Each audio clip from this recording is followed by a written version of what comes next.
கர்த்தருக்கு ஸ்தோத்திரம். கர்த்தராகிய இயேசு கிறிஸ்துவின் இன்ப நாமத்தில் இனிய வாழ்த்துக்கள். இன்றைய தியானத்திற்காக ஜெபித்த பொழுது தேவன் தந்த வசனம் ஏசாயா தீர்க்கதரிசியின் புஸ்தகம் 55ஆம் அதிகாரம் 11ஆம் வசனம்.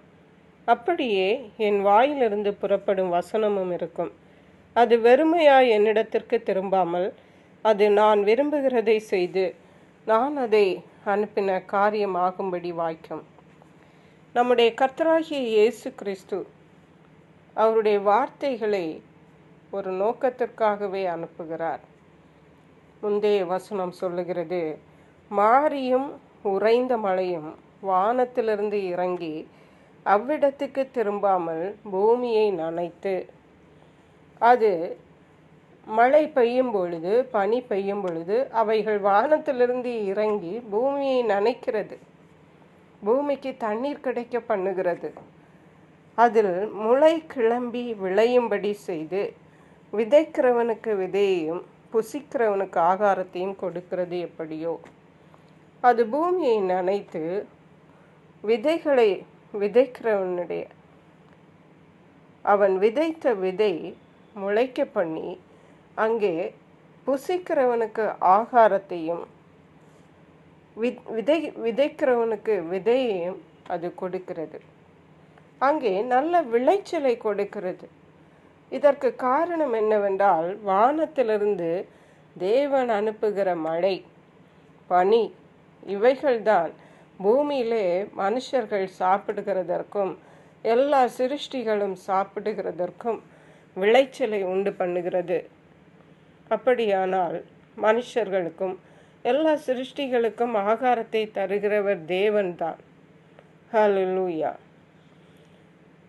அடுத்த வசனம் சொல்லுகிறது, அப்படியே என் வாயிலிருந்து புறப்படும் ஒவ்வொரு வசனமும் இருக்கும். மாரியும் உறைந்த மழையும் எப்படி வானத்திலிருந்து கீழே இறங்கி வந்து விளைய பண்ணி ஜனங்களுக்கு ஆகாரத்தை கொடுக்கிறதோ, அப்படியே அவருடைய வாயிலிருந்து புறப்படும் ஒவ்வொரு வசனமும் இருக்கும் என்று தேவன் சொல்லுகிறார். அது வெறுமையாய் என்னிடத்திற்கு திரும்பாமல் அது நான் விரும்புகிறதை செய்து நான் அதை அனுப்பின காரியமாகும்படி வாய்க்கும். ஹல்லேலூயா. தேவன் ஒரு வார்த்தையை அனுப்பினால் ஒரு நோக்கத்தோடு தான் அனுப்புகிறார் என்பதை நாம் திட்டமும் தெளிவுமாக தெரிந்து கொள்ள வேண்டும். அருமையான கர்த்தருடைய பிள்ளைகளே, நாம் தேவனுடைய பிள்ளைகள் என்று சொல்லிக் கொள்ளுகிறோம். தேவனுடைய வாக்குத்தத்தங்களை நாம் பற்றி கொள்ளுகிறோம். தேவன் நமக்கு அவருடைய வார்த்தைகளை நமக்கு அனுப்புகிறார். அவைகளையெல்லாம் பெற்றுக்கொண்டும் நாம் விரும்புகிற காரியங்கள் உடனே நடக்காவிட்டால் நாம் சோர்ந்து போகிறோம், தேவனிடத்தில் மன வருத்தப்படுகிறோம். உண்மை என்னவென்றால், தேவன் நமக்கு ஒரு வார்த்தை சொல்லி இருப்பார் என்றால், தேவன் ஒரு வார்த்தை நமக்கு அனுப்பி இருந்தார் என்றால், அந்த வார்த்தைக்கு பின்னாடி தேவனுடைய ஒரு நோக்கமும் தேவனுடைய ஒரு திட்டமும் நம்முடைய வாழ்விலே இருக்கிறது என்பது தான் உண்மை. அந்த வார்த்தை என்ன நோக்கத்திற்காக தேவன் நம்மில் அனுப்பினாரோ அதை அது நிறைவேற்றி என்று தேவன் சொல்லுகிறார். ஹல்லேலூயா.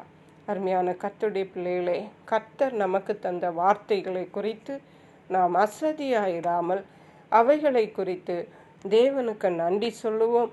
தேவன் குறித்த காலங்களிலே அந்த வார்த்தைகள் நம்முடைய வாழ்விலே நிறைவேறும்படியாக செய்வார். கர்த்தர் தாம் இந்த வார்த்தைகளை ஆசீர்வதிப்பாராக. ஜெபிப்போம். எங்களை கிருபையா நேசித்து பாதுகாத்து வழி நடத்துகிற எங்கள் அன்பின் தகப்பனே, ஆசீர்வதிக்கப்பட்ட இந்த நல்ல நாளுக்காக நன்றி. இந்த நாளிலும் மாரியும் உறைந்த மழையும் வானத்திலிருந்து இறங்கி பூமியை நனைத்து நல்ல விளைச்சலை உண்டு பண்ணுவது போல தேவனுடைய வாயிலிருந்து புறப்படும் ஒவ்வொரு வார்த்தையும் ஒவ்வொரு நோக்கத்தோடு தான் எங்களிடத்தில் அனுப்பப்படுகிறது என்றும் அவைகள் எங்களுடைய வாழ்வில் ஏற்ற காலத்தில் கிரியை செய்யும் என்றும் எங்களோடு திட்டமும் தெளிவுமாக பேசியிருங்கப்பா. ஆகையால் சோர்ந்து போகாதபடி தேவனுடைய வார்த்தைகளை உறுதியாய் பற்றி கொண்டு இன்னும் தைரியத்தோடு முன்னாக கடந்து செல்ல தேவனுடைய சித்தத்தை எங்களுடைய வாழ்வில் நிறைவேற்ற கர்த்தர் கிருபை செய்வீராக. அப்படியே தேவனுடைய ஆசீர்வாதங்களை நாங்கள் ஒவ்வொரு சுதந்திரித்து கொள்ள கர்த்தர் இறங்குவீராக. நன்றி பரிசுத்த ஆவியானவரே, துதி கன மகிமை உமக்கே செலுத்துகிறோம். மீட்பரும் இரட்சகருமாகிய இயேசு கிறிஸ்துவின் இன்ப நாமத்தில் ஜெபிக்கிறோம் எங்கள் அன்புள்ள பரமபிதாவே. ஆமென். God bless you.